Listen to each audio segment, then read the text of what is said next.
What Lonzo thinks is a wide range of free flowing discussion where I offer my unsolicited views on everything from music, movies, politics, sports, religion, pop culture, you name it. If it's happening, I'm talking about it. My thoughts unsolicited, nobody cares, and you ain't supposed to care.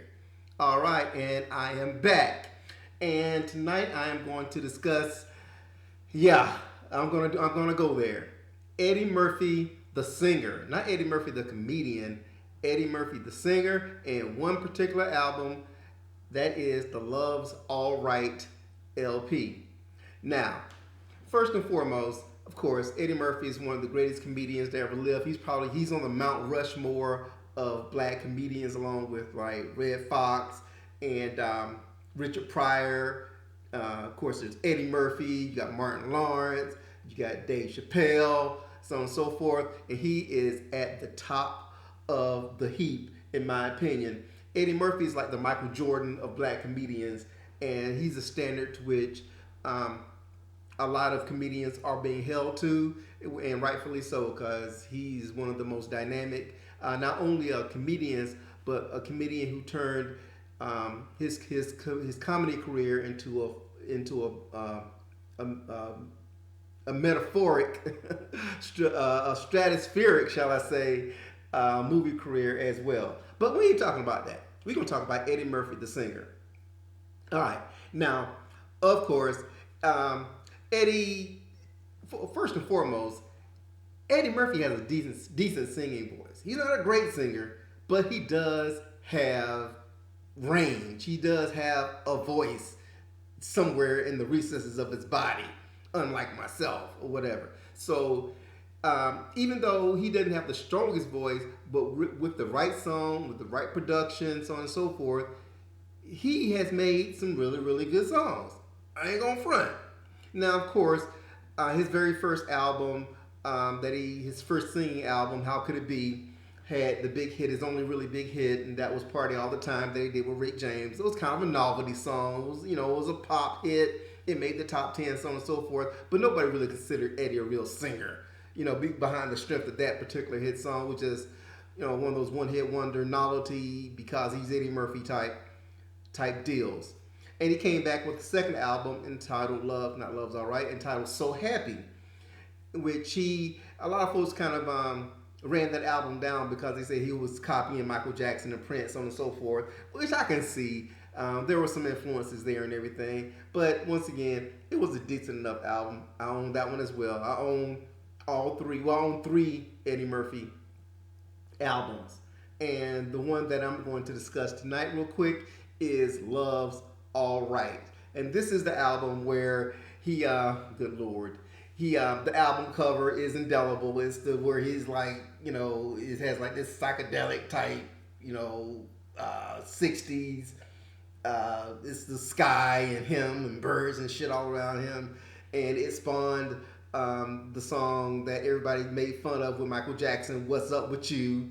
And the album was a fucking flop. It was released in February of 1993 on Motown, and the album was a fucking flop because it was not very good, and I'll be the first to admit that. But it did have one highlight. I'm not going to discuss the highlight in some detail, but what I'll do is go through a brief snapshot of each song on this particular album. I won't spend too much time on it because, this album was a flop and it ain't really worth me going through a whole lot of conjecture when it comes to the songs on this album. So I'll go ahead with no further ado.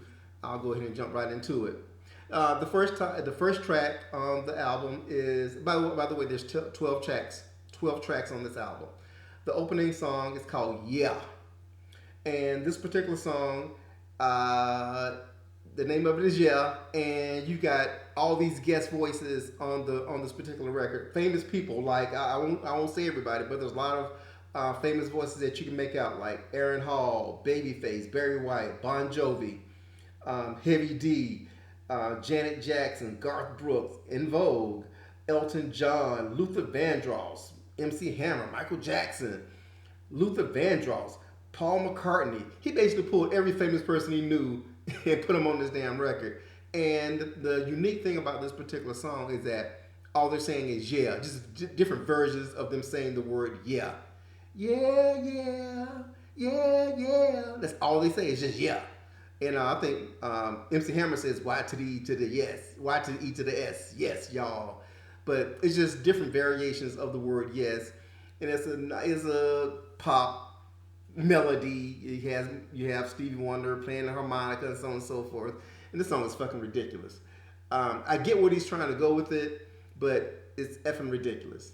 And I can just only imagine how these artists, these famous people they got to do this, how did he pitch this to them?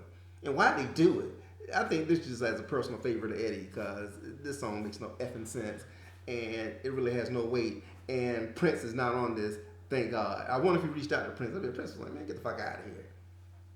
All right. The first single from the album was I Was a King featuring Shabba Ranks. And Eddie has delved into reggae, and he's really good at reggae. And I'll talk about that on a later show. But this was his first foray into reggae with Shabba Ranks backing him up. And the song is not terrible, but the thing I didn't like about it is that it never changes. It never changes the tone. The tempo does not change. It doesn't sound like the hook doesn't sound different than the chorus. In other words, it just monotone. Nothing about the song changes, and that's the thing about this particular song that lost me. Um, the song was not a hit. There were no hits from this particular album, but this was the one that was one of the songs that was released as a single, was the lead single from the album, and because Shabba Ranks was really big at that time, but that song went nowhere. The next song is "Love All Right," and that is the title track. And nondescript, nothing to say about the song. Move on. Next up is Desdemona. Desdemona is a up tempo ballad, and he's talking about some girl that he knew growing up, and that was like the belle of the ball that everybody wanted. And I like this song. I like this song, and there's really nothing wrong with it. There's nothing distinct about it. I just freaking like it, and I think it's one of the better songs. It's the second best song on this record, if that means anything. Next up is Cuteness. Pass it. Next up, What's Up With You? And this is the song that really tanked this album because this is the one that he did with Michael Jackson. He did the video where he's basically playing grab ass with Michael Jackson. The video is a take on the album cover, and this song is fucking awful. It just sucks ass. It's terrible, and why he did this damn song. What I want to know is, Eddie, if you're out there listening, I love you, man. By the way, I love you, Eddie. But if you're out here listening, man, what was it about this song that made you think it was good? That made you think this is something that I want the public to hear? Is it just because Michael decided to do it with you? Did you guys think that? I think back then, at this point, people, I guess folks were like, okay, if Michael's voice is on your record, it's gonna go platinum no matter what. It can be Michael farting and it'll it'll still go platinum just because you got Michael Jackson. There's got to be some quality behind any song if you expect it to be a huge hit. Even when Michael Jackson's on it, his song is fucking awful. That's all I got to say about that. Next up, Always Is Love. Skip it. Next up, Don't Give Up. Don't Give Up on Love. Skip it. Next, One. I don't even remember it. Skip it. Flower Child. Skip it. The next to last track on this record is Good Day Sunshine. It is a remake of a song from I think the 60s or whatever. I've heard it before. Nothing special about it. Skip it. And that brings us to the final track on this album. And it is a remake of Hey Joe. I think Jimi Hendrix did the most famous version of it, Hey Joe. And this song is freaking awesome. Awesome. Love this song. It's the best song on the album, and it is the second best song Eddie has done in his life, I believe. It is a rock anthem, and it has some exquisite guitar playing by Ernie Isley from the Isley Brothers. He absolutely shreds this song. It is my favorite rendition of Hey Joe of all time. No matter what artist is better than Jimi Hendrix version. anybody's version, put it up against this, and this song wins. It is Eddie at his absolute best, if that means anything. But Eddie, if you're out there listening, man, I fucking love this song, man. I know this song backwards and forward. Listen to it all the time. Even to this day, 30 years later, I still bang this sucker in my car, booming.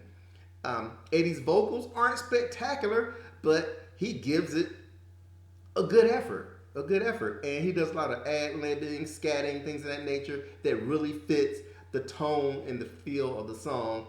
And I know most people probably hear this and like, this is trash. You probably will say that, and you're wrong. You're dead wrong. Um, if you know music and you listen to the melody and you listen to where they're going with this particular song, they fucking nailed it. They nailed it.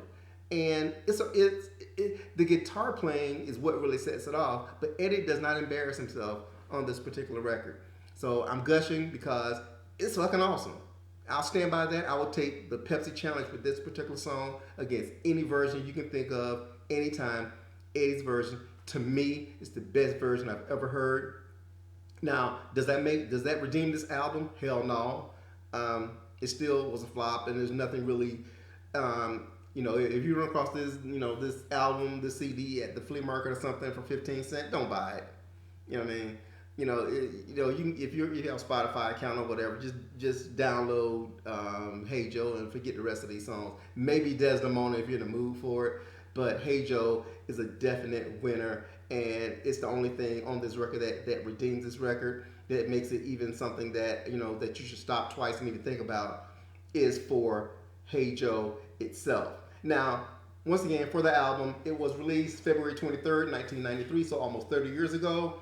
It was a commercial failure. It only made it to number 80 on the R&B charts. It did not chart on the Billboard 200, and I don't know how many copies it sold. Probably sold 25 copies. I don't know. The album it was just a flop. So don't really bother yourself with it unless you're intrigued enough to listen to Hey Joe because I pumped it up so much.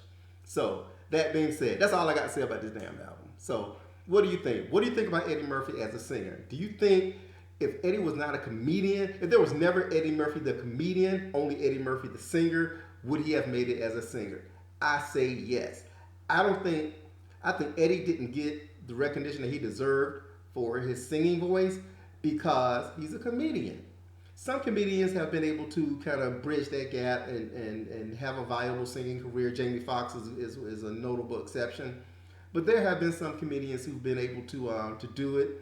And unfortunately, but Eddie's so big. He's such an icon, in comedy and movies that I think folks just had a hard time taking him seriously as a singer. Plus, I think the whole Party All the Time record really set him on a path of destruction when it comes to his music, because the Party All the Time record was like a comedy record. I mean, the song wasn't serious. It was a novelty hit.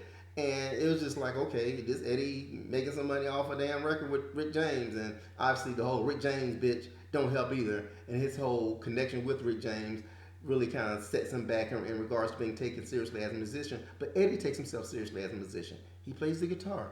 He has a nice band. He does great reggae music. I'll talk about that some other time. So Eddie does have musical ability. Okay? He just was not marketed correctly, and he was overwhelmed by his persona. It swallowed up any opportunity he had to be a viable, recognizable singing sensation. So that being said, what do you think? Am I way off track about Eddie Murphy? Was he just a trash singer that had no business ever singing? Or is he someone that got kind of lost in the shuffle when it comes to music because of his fame? So that being said, that's all I got to say. Skip this album. Listen to Hey Joe. Tell me what you think. Because damn it, you just heard what Lonzo thinks. Bye.